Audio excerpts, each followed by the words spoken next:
Setiap akan makan kalajengking, dia harus belajar menggunakan garpu dan pisau.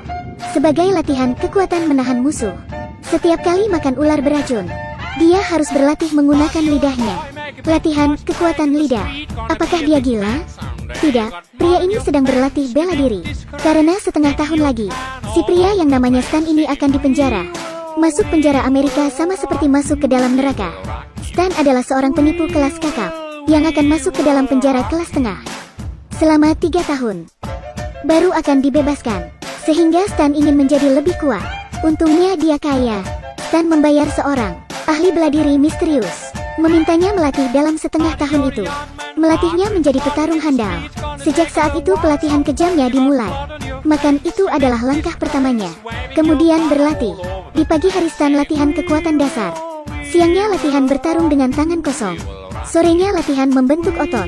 Malamnya latihan bertarung. Setiap hari dia berteriak. Setiap hari tubuhnya penuh rasa sakit. Gurunya hanya memukulnya, melempari Stan barbel, atau memukulnya dengan sapu, atau memberi hukuman yang kejam lainnya. Setelah beberapa bulan, Stan perlahan berlatih kungfu. Otot-ototnya berubah menjadi sangat kuat. Seberapa cepat gerakannya semua dapat dilihatnya. Dia tidak terkena barbel yang dilempar lagi. Bahkan Stan bisa menghancurkan batu bata dengan sekali pukul. Dia juga berlatih bela diri jari. Harinya telah tiba ketika dia akan masuk penjara. Saat menaiki bas tahanan, di dalam bas ada seorang pria kurus yang sedang menangis. Tetapi sorot matanya terlihat sangat tegas. Di saat itu pria di sampingnya mulai mengusiknya. Stan menggunakan kemampuannya untuk melukai pria itu. Rasa sakit membuat pria besar itu berteriak nyaring. Sesampainya di penjara, tahanan lama menyorakinya. Ini adalah momen paling ditakutinya dahulu. Namun nampaknya dia sekarang sudah tidak takut lagi. Di dalam selnya, ada seorang kakek yang duduk di kasur atas.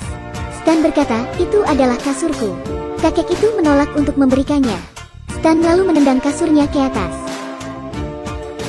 Kasur itu segera menjadi miliknya. Kamu pikir dia hanya membuli teman satu selnya saja? Salah. Di hari pertamanya, Stan datang ke lapangan dan menanyai kakek itu, siapa yang paling kuat di dalam penjara. Kakek berpikir sejenak dan mengenalkannya beberapa orang. Itu adalah bos geng Negro. Sekali pukulan dapat membunuh orang. Itu adalah bos geng Meksiko. Banyak orang yang mati di tangannya. Itu adalah bos geng Nazi. Dia sangat licik, dia selalu membawa senjata. Dari semua area penjara, yang paling tak terkalahkan adalah si iblis hitam. Berat badannya 400 kg sampai 500 kg. Setiap hari selalu membuli pria lemah. Dia suka menciumi orang. Menjijikkan. Setelah mendengarnya, "Oke, aku kan mengakhirnya." Stan berjalan ke arah iblis hitam, lalu memukul pundaknya. Si iblis hitam merunduk melihat ke arahnya. Dia mengacuhkan Stan dan melanjutkan aksinya. Stan emosi, kembali pergi ke lapangan dan meneriaki si iblis hitam, mesum, membuat semua orang berkerumun. Si iblis hitam marah mendengarnya. Dia melepas bajunya bersiap menghajar Stan. Berjalan ke arah Stan. Di saat dia akan memukul, Stan berbalik dan melawannya. Dengan beberapa triknya, Stan memukul keras wajah iblis hitam. Iblis hitam tidak terima, mencoba memukul lagi. Akhirnya dia dikalahkan oleh Stan. Dia memegang lengannya, memutarnya beberapa kali. Iblis hitam tidak mampu melawannya lagi. Sebelum pergi, geng Nazi menahannya. Melihat Stan seperti itu, membuatnya ingin merekrut Stan. Siapa sangka jawaban Stan ialah sebuah pukulan keras, memukul bos Nazi. Geng Negro juga menahannya. Mereka tidak terima bos mereka dihajar Stan. Mereka ingin balas dendam. Mereka mengkeroyoknya. Namun Stan tetap bisa mengalahkan mereka satu persatu. Meskipun tubuhnya kecil, namun dia sangat jago berkelahi. Geng Negro semakin banyak. Dia mengambil alat pel, mematahkannya, menjadikannya senjata. Geng Negro satu persatu kalah. Yang tersisa hanyalah bos Negro saja. Stan berjalan ke arahnya dan memukulnya dengan keras. Stan berhasil menjadi penguasa. Setelah itu, dia menjadi bos di penjara. Kemanapun dia pergi, semua orang akan memberikannya jalan. Ketika makan, beberapa orang membicarakannya. Bahkan kepala sipir telah mendengar kabarnya. Kepala sipir memanggilnya masuk ke dalam kantornya. Ketika Stan datang, kepala sipir menyuruh penjaga melepas borgolnya. Tak disangka, ternyata Stan sudah melepas borgol itu sendiri. Kemudian dia mengembalikannya ke penjaga, lalu melepaskan tangannya. Penjaga sangat menangis ketakutan. Kepala sipir memberi Stan rokok kelas atas dan memberinya wine kelas atas. Ternyata ada udang di balik batu. Kepala sipir tahu, Stan adalah seorang pengusaha real estate yang lihai. Dia ingin merubuhkan penjara ini, menjadikannya sebuah perumahan lalu menjualnya, sehingga dia akan kaya. Kepala sipir butuh bantuan Stan. Sebagai imbalannya, kepala sipir akan mengurangi 1 tahun masa hukumannya. Stan menyetujuinya. Stan dari awal memang bukanlah orang baik. Dia sangat serakah. Ketika Stan mandi, bos Nazi datang untuk balas dendam. Dia mengubah sikat gigi menjadikannya pisau untuk membunuh Stan. Namun Stan sudah melihat bayangannya. Dengan melakukan pukulan fatal, Stan berbalik tanpa bersuara. Dia menonjok bos Nazi. Ini namanya senjata makan tuan. Bos Nazi mengambil kembali senjatanya. Stan juga membawa senjata yang dia buat sendiri. Nunchaku wadah sabun. Dia menirukan Bruce Lee dan menari. Mereka berlari ketakutan. Bos Nazi tidak berdaya. Jiwanya hilang terhantam nunchaku wadah sabun itu. Sejak hari itu, Stan akan menghentikan segala pembulian dalam penjara. Dia memanggil semua orang, menyuruh mereka menghentikan aksi pembulian. Siapapun yang tidak terima, dia akan bertarung dengan Stan. Lalu bagaimana cara mereka menghentikan hasratnya? Menarilah jika kalian marah. Menarilah jika kalian ingin memukul orang.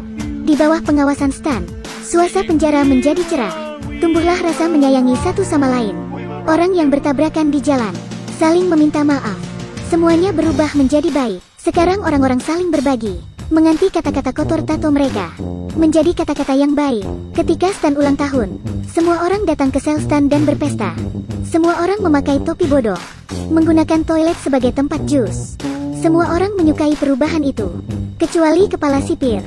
Setelah melihat para tahanan tertawa gembira, dia sangat marah. Dia memanggil Stan, memberinya tambahan hukuman 3 tahun penjara, menyuruh Stan untuk mengembalikan tindakan kekerasan yang dulu. Ternyata pimpinan akan datang mengecek penjara. Setelah waktunya tiba, kepala sipir ingin membuat kerusuhan. Harus ada darah dan kematian. Dengan begini pimpinan akan menutup penjara. Kepala sipir dapat menjualnya. Stan gelisah. Tetapi demi masa depannya, dia pun menyetujui ya. Setelah itu Stan pergi ke lapangan, mengatakan dia sudah tidak peduli lagi. Kalian suka berkelahi. Setelah dia berbicara, kericuhan mulai timbul. Di dalam kantin, seorang tahanan mencari Stan. Namun Stan mengusirnya. Kakek tahu Stan berubah, tetapi dia memutuskan untuk tidak peduli. Kepala sipir membawa pimpinan berkeliling. Stan memulai kesaksian palsunya. Dalam proses kesaksiannya, dia terus memikirkan. Kala itu, semua teman tahanannya berkelahi. Penjaga memberi mereka senjata. Semua kenangan indah kini hancur karena ulah kepala sipir. Stan teringat kembali senyum teman-temannya. Semua orang merayakan pesta ulang tahunnya dengan gembira. Kemudian dia tersadar. Dia memilih untuk tetap berada di pihak teman-temannya. Dia mulai menggila, membuat pimpinan marah dan menolak membebaskannya. Dengan begini dia tidak bisa mundur. Dia keluar ruangan, berlari untuk menghentikan kepala sipir. Di lapangan, semua orang berkelahi. Geng Negro dan geng Meksiko saling menyerang dengan senjata mereka. Kepala sipir bersiap untuk menembak, tapi Stan datang tepat waktu. Namun sudah terlambat. Di saat itu, kakek menyalakan musik. Musik berbunyi. 2 orang bos yang sedang berkelahi pun menari. Mereka menari berpasangan. Setelah bos selesai menari, para geng Nazi pun mulai menari juga. Stan sangat terkejut, hingga tertawa. Semua orang mengingat semua yang telah ia ajarkan. Kepala sipir sangat malu dan marah. Ia merebut pistol, menembaknya ke penjara. Untungnya guru Stan datang, menghentikan para penjaga dan kepala sipir. Pimpinan melihat aksi kepala sipir jahat itu. Dia telah berakhir. 3 tahun kemudian, setelah Stan dibebaskan, di dalam penjara sudah tidak ada lagi berkelahian. Semua orang berlatih bela diri. Ketika Stan pergi, semua orang berdatangan dan memeluknya. Di perut bos Nazi, ada tato bergambar Stan. Masih tetap saja mesum. Film ini mengajarkan kita, menari itu lebih baik daripada berkelahi. Ini akan membuatmu lebih nyaman. Inilah yang dinamakan bakat. Cukup sampai di sini. Bagaimana pendapat Anda tentang film ini?